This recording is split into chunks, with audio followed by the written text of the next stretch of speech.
नेता साथी, बड़ी संख्या में उपस्थित नौजवान साथी, पंचायत से चुनाव जीते सभी उनके सदस्य और समर्थक साथी और पत्रकार बंधुओं, मैं उत्तराखंड के हमारी पार्टी के पुराने नेता और नेताजी के साथ लगातार संघर्षों के दिनों में रहे विनोद बर्थवाल जी, उनकी पूरी टीम को बहुत बहुत बधाई और शुभकामनाएं देता हूं।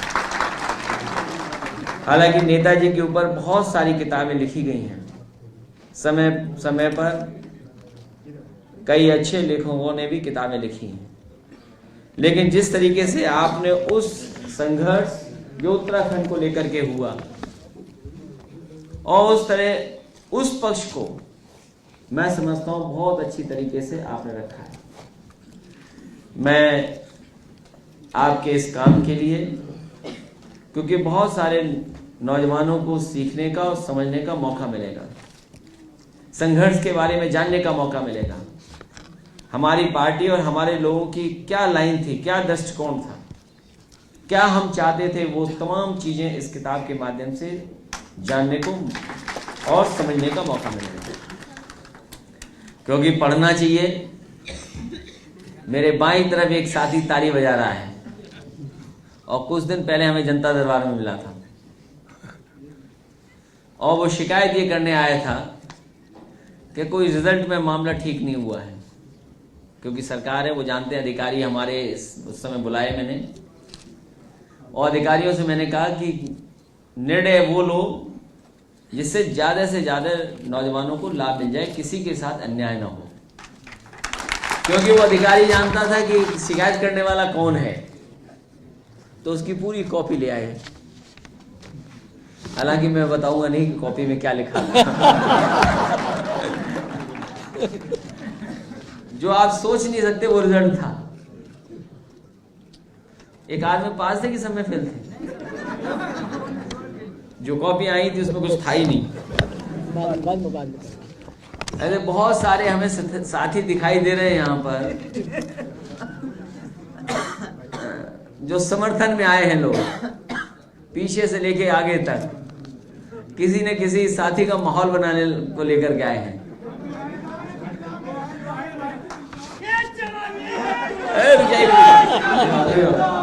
इसलिए मैं इस बात को इसलिए कह रहा हूं कि नेताजी और पार्टी और तमाम लोग ये चाहते हैं कि लोग पढ़े लिखें, कम से कम अपनी विचारधारा जानें, कम से कम जो नेताओं ने संघर्ष किया उसको जानें।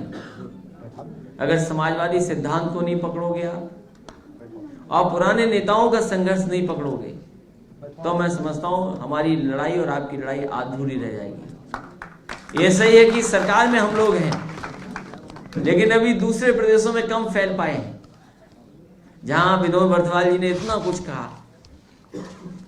लेकिन अगर हमारी पार्टी उत्तराखंड में ही बन जाए, वहां भी कुछ जीतने लगे लोग, और अगल बगल के प्रदेशों में भी अगर पार्टी बन जाए, तो मैं समझता हूं बहुत बड़ी बात हमारे लिए और आपके लिए, क्योंकि समाजवादी सिद्धांत ही रास्ता निकाल सकता है। जो सिद्धांत चला है उसी सिद्धांत को अगर हम पकड़ करके आगे चलेंगे, गरीबों किसानों की, जो नेताजी हमेशा संघर्ष करते रहे, जो रास्ता दिखाया उन्होंने, मान लो कब जब नेताजी सरकार बनी तभी किसानों को लाभ मिला या उस दिशा में काम होना शुरू हुआ। सबसे पहले सिंचाई किसी ने माफ की तो नेताजी ने करके दिखाया, और अभी समाजवादी सरकार, इसमें भी सिंचाई माफ है। बजट का पैसा कैसे गांव गरीब के बीच में खर्च हो, उस दिशा में लगातार सरकार ने काम लिया। इसलिए मैं इस मौके पे यही कहना चाहता हूं कि कोई भी किताब लिखी जाए, लेकिन हमारे कार्यकर्ता जरूर पढ़ें। उसका लाभ तभी हम लोगों को मिलेगा, पार्टी को मिलेगा।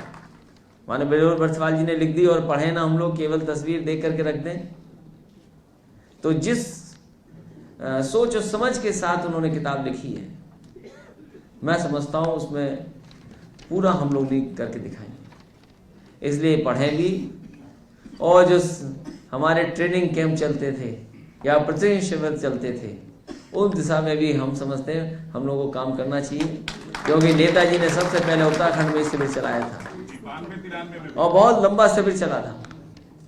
उस शिविर के बहुत सारे साथी हैं जो आज भी हैं, हम लोग गए भी हैं उसी के। और लंबा शिविर चला था। और उत्तराखंड जैसी जगह मैं समझता हूं दुनिया में नहीं मिलेगी। इतने ऊंचे पहाड़ भी कहीं नहीं है। लोग दुनिया में जरूर कहते हैं कि वहां की बर्फ, वहां के पहाड़, लेकिन सच्चाई ये है कि नेचर ने जो कुछ दिया या नेचर ने सबसे ज्यादा कुछ दिया तो उत्तराखंड के लोगों को दिया। लेकिन कठिन परिस्थितियां हैं जहां पर लोग रहते हैं। जब देवी आपदा की घटना हुई, सबसे ज्यादा मदद उत्तर प्रदेश सरकार ने की थी, और उस समय जितने काम रुके पड़े थे उत्तराखंड के, जो पैसा मिलना था उत्तराखंड का, या तमाम समस्याएं थी उस समय की, कोशिश की हम लोगों ने उन तमाम समस्याओं का समाधान कर करके रास्ता निकाल दिया।